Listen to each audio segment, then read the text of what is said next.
Hello, hi guys! Magandang umaga sa inyo lahat. This is Shin from Masagari Channel, a faith healer, also matarder. So ngayong umaga na to, tignan natin ang sabihin ng ating mga gabay. This is a special gabay for the month of January 8 hanggang January 15 for the sign of Pisces. So Pisces, welcome to my channel. Ano kayang messages, advices ng Spirit Guides ang ating masasagap for today's video? Ganun naman kayang energy or kaganapan sa buhay ng mga Pisces ang ating mga hagilap. So guys, this reading is a general reading namang hindi lahat makaka-resonate. Kunin lamang po makaka-relate sa inyo and comment down below kung kaninong energy ang ating nasagap. And of course, don't forget to like and subscribe my channel and hit notification bell for more videos at update. And of course, maraming salamat sa mga walang sawang pagsuporta sa aking channel, lalo-lalo na hindi nag-skip ng ads, naway pagpalay kayo na Diyos at may kapal, siksik, digdig, nag-uumapa ang biyay manabalik sa inyo. And of course, maraming salamat po. Umpisa na natin ang totoong laban for the sign of Pisces for special gabay. Angel Spirit Messages, give me an information.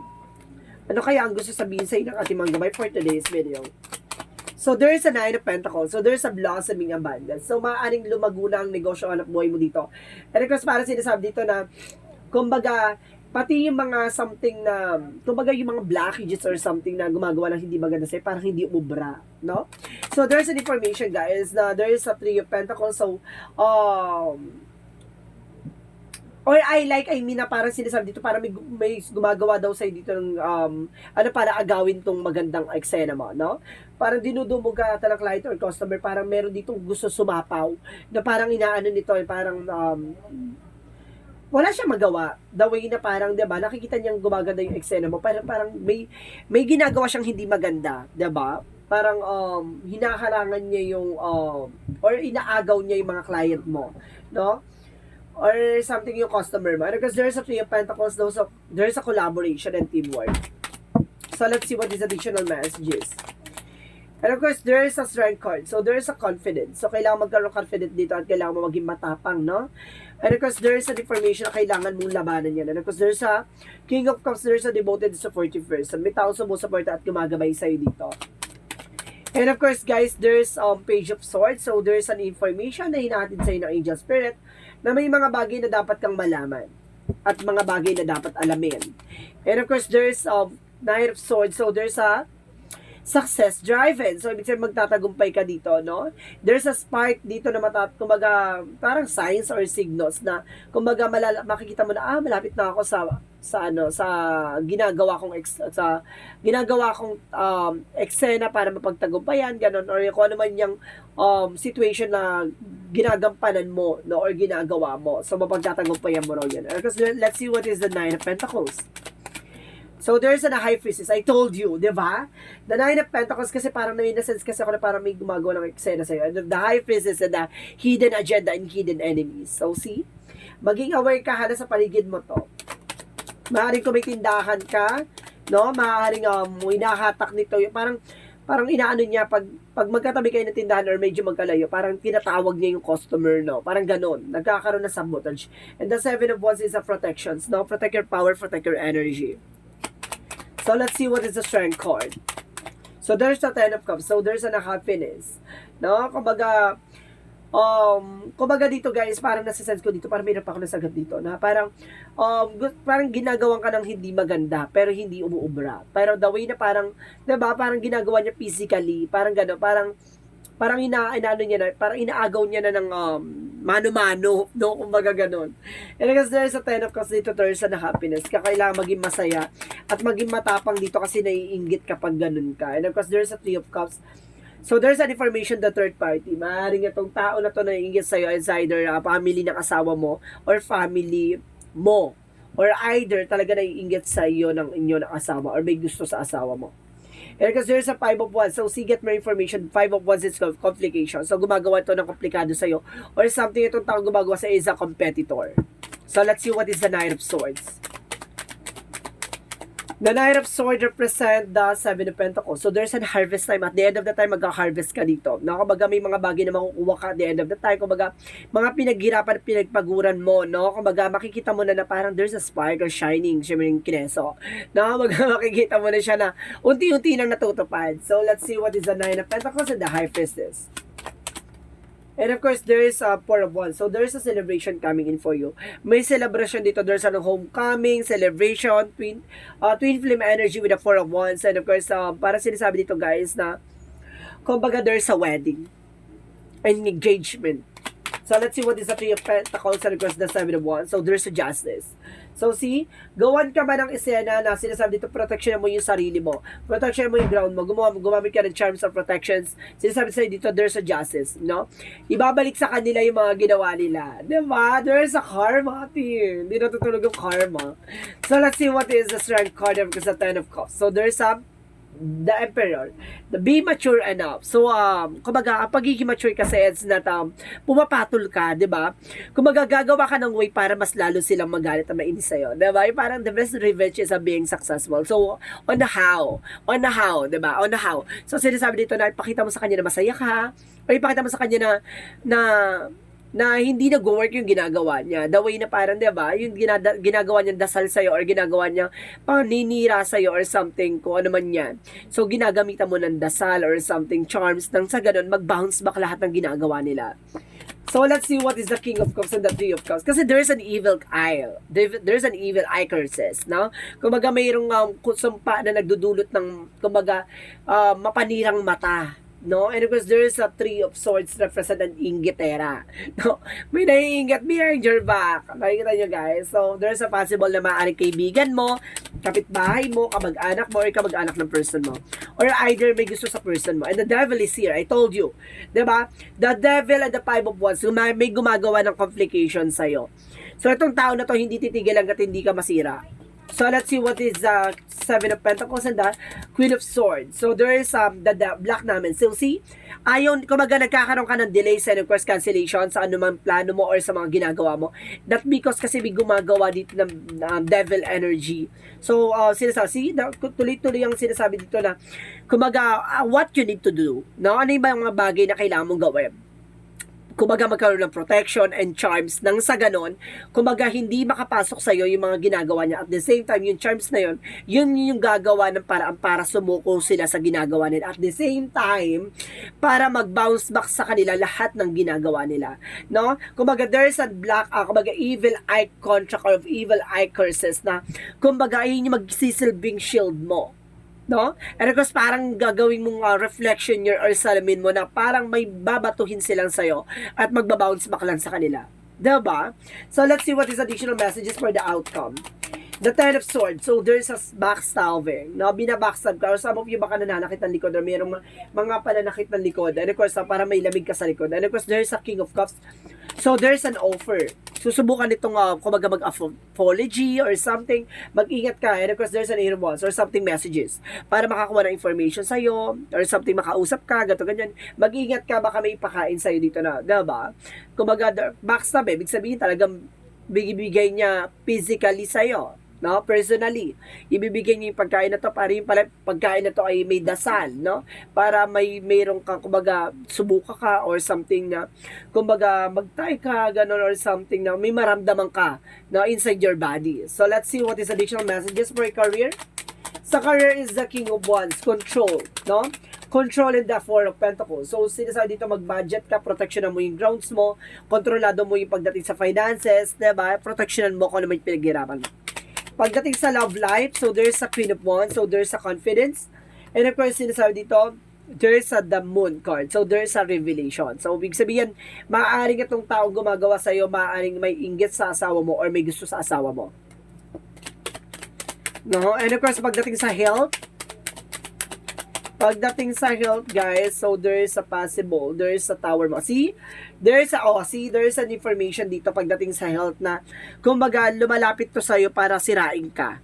No? Hindi para tulungan ka, para sirain ka. Itong tao na to, lumalapit-lapit sa'yo, it's either kaibigan mo, or related sa'yo. Basta itong tao to, lumalapit-lapit sa'yo. Tapos, kala mo tinutulungan ka. No! Sinisira ka niya. No? Nagkakaroon ng inside job. Mag-ingat. So, let's see what is the magical fairy messages. Wait lang guys, inom lang ako ng water. Masyado madaldal ang lola mo. Wait lang guys ha, just wait for a minute.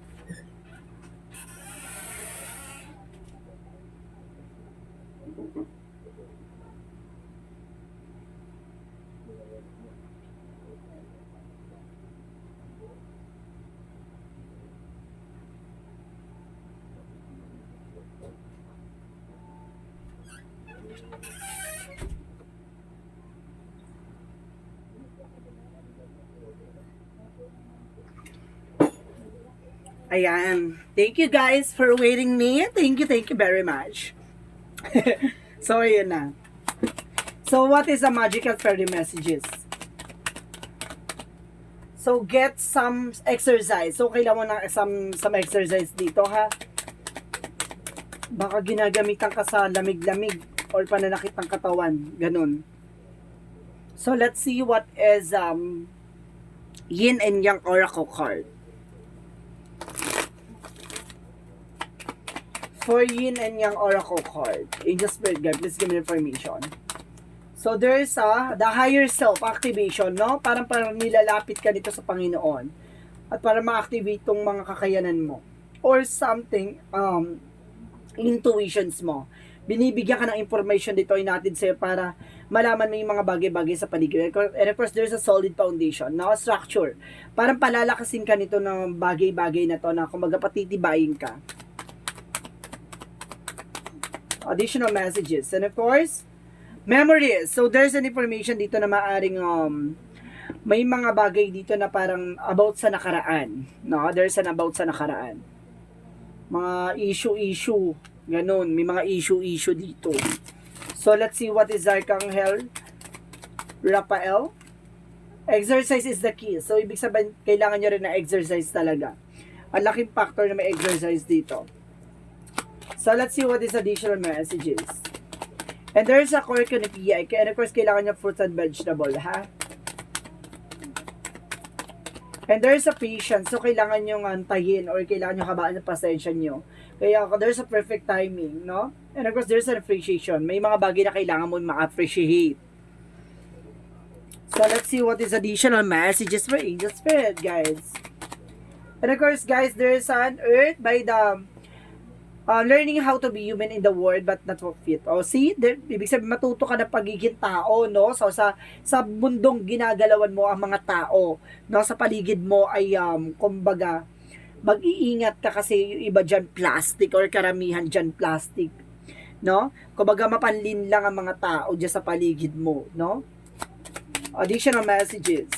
And of course, there's your life is canvas. So, there's a manifestation. May mga bagay na unti-unti ka na manifest dito. And of course, crack open. So, there's a rock bottom surrender. So, ibig sabihin, kailangan mo i-surrender sa ating Panginoon. Lahat ng mga nangyayari sa buhay mo ngayon. So, let's see what is additional messages. And of course, guys, there's stairs. So, there's a perfect timing. So, step by step, no? Hindi ka pwede magmadali. No, hindi ka pwede agad-agad sa eksena. Kailangan mo mag-antay. And there's a guardian. May gumagabay sa'yo dito. So, let's see what is the romance angels. Pagdating sa romance angels, guys, there's engagement. So, there's a possible talaga na meron ka talagang love life, no? Na darating or dumating na. So, let's see what is Archangel Michael. What is Archangel Michael messages for you? Write about your thoughts and feelings. So, ibig sabihin, sundin mo kung ano yung sinasabi ng isip at puso mo. No? Yung gut feeling mo. And of course, eternal love. So, meron talaga ditong hanggang wakas na pag-ibig. No? Talaga pinagbuklod at pinagtagpo kayo ng tadhana para sa isa't isa. Parang gano'n. Alam nyo guys, hindi talaga to sa relasyon. No? Siguro itong tao na to, kumbaga, ginagawan ka nito tuwing magkakaroon ka ng karelasyon. Or para hindi ka matagalan ng karelasyon. And there's an expansion. Palalawakin tong kaalaman mo, palalawakin tong finances mo. Even your love life. And because there's a self-worth. Dapat alam mo sa sarili mo kung ano yung halaga mo. And of course, there's a position kasi parang ano sila, nasisilaw sila sa kakayanan mo or sa kung ano man meron ka. And of course, there's a complacency. Ibig sabihin dito, may mga bagay dito na parang unti-unting nawawala o baka wag mo antayin na mapag-iwanan ka ng eksena. So, let's see what is additional messages for Angel Spirit, guys.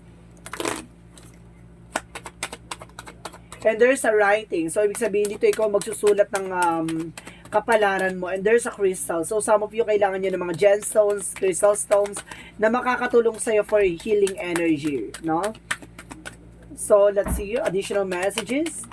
So, there's a children. So, some of you may mga anak na, or malaking factor tong bata na to sa inyo. No? Or baka marami ka na, or baka nagtuturo ka ng mga bata, or malaking factor na, kumbaga may kinalaman sa iyo yung mga bata, no? Or mahilig ka sa bata, char. So, let's see.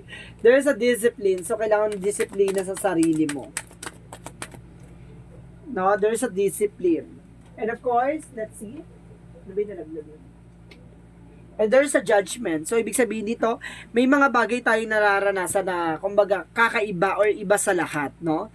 Na hindi katulad ng ibang nararanasan na typical na tao. So, let's see what is the Montology. A fairy climax approaches. So, nasa exciting part ka na. And of course, surrender to the divine. So, kailangan nyo i-surrender lahat na nangyayari sa buhay nyo. Huwag ka masyadong reklamador. Huwag ka masyadong surrender mo. So, kailangan mo ng angel's answer, guys. So, nandito yung katanungan ng angel's answer. Magbibilang ako ng 3. Kailangan makapag-question ka na, okay? Angel's answer. Give me an answer for the question. Isip na, guys. 1, 2,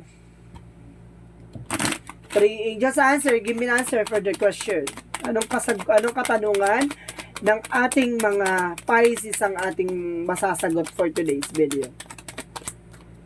So, kailangan mo ng forgiveness. So, kailangan mo ng kapatawaran dito, no? Hindi para sa kanila, para sa sarili mo. And of course, there's a you're ready. Maghanda ka na. No, kailangan mo maganda or kailangan mong paghandaan. There's a perfect timing. I told you, there's a perfect timing na mangyayari dito. Ang ganda. My God, diba? Kumbaga, there's an unfold naturally. No, mangyayari yan na, kumbaga, natural na mangyayari yan sa eksena mo. No, hindi yan pilit. And of course, there's whatsoever shall do will all my Father which in the heaven, the same in my mother and my brother and sister. So, ibig sabihin dito, lahat ng mga bagay na ginagawa mo, no, ay mag-i-impact talaga yan sa iyong mga magulang, sa mga kapatid mo, no? Kaya, kung naging mabuti ka, magiging mabuti rin sila sa'yo. Pero, karamihan kasi minsan naging mabuti ka, nagiging kumbaga, nagiging abusado rin sila sa'yo. May mga ganong times. At kumbaga, parang sinasabi sa'yo dito na, kumbaga, sinuwerte ka ata sa family mo. Na, kumbaga, hindi sila naiinggit na kung ano man na meron ka. Meron ditong mga tao sa paligid mo lang na talagang hindi lubos gusto ang pag-angat mo. No? Kaya naiinggit sila. So, let's see what is the angel's number. So, there's a 7 by I am brilliant. So, sinasabi dito, you possess a very refined mind and a deep urge to uncover life mysteries. Your ability to acquire vast knowledge and both the informational and spiritual planes gives you a greater awareness than most. So, see, napakatalino mo sa mga paraan na walang magiging sekreto sa iyo, no? Parang lahat ng bagay kumbaga na parang nabivisions mo or na nakikita mo, there's an insight ka, no? You have an insight, awareness, no?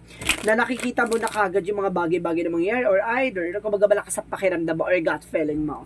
So, let's see what is the messages of life. Unity. So, there's a unity. Today, I bring my attention into the present moment where I become one with my inner light. As I make these conscious connections, I find myself centered in my heart and begin to glow with my own divinity. Union with my inner light provides me with a wise and stable base of may which I can live every day of my life. So, see? Kumbaga sinasabi sa'yo dito, kumbaga, ang pagkakaisa talaga, no? Pagtutulungan talaga, minsan talaga makikita mo yan kapag yung mga tao sa buhay mo kamahal ka talaga, 'di ba? Doon mo makita kamahal ka talaga. Ano, kasi hanggang kumbaga maging sentro to ng ating Panginoon para pagbuklodin kayo, para pagsamahin kayo ng nagsa gano'n na magkaisa kayo sa hangarin nyo at mga gusto nyo mangyari sa buhay nyo. So dito makikita guys, no, kumbaga may mga tao talaga sa paligid nyo na totoong nagmamahal, at may mga tao dyan na kumbaga may sapaw na, 'di ba, para gawang ka ng eksena para makuha nila kung ano man ang meron ka. May ganyan, no? So, there's a special gabay for the month of January 8 hanggang January 15 for the sign of Pisces. So, Pisces, maraming salamat for your wonderful reading. So, this reading is a general reading lamang. Hindi lahat makaka-resonate. Kunin lamang po ang makaka-relate sa inyo, and comment down below kung kaninong energy ang ating nasagap. And of course, don't forget to like and subscribe my channel and hit the notification bell for more videos update. And of course, maraming salamat po sa mga walang sawang pagsuporta sa aking channel, lalo na hindi nag-skip ng ads, naway pagpalay kayo just at may kapal, siksik, liglig na guma po ang biyayang manubalik sa inyo. And of course, maraming salamat po and see you in the next video. Bye-bye and babush!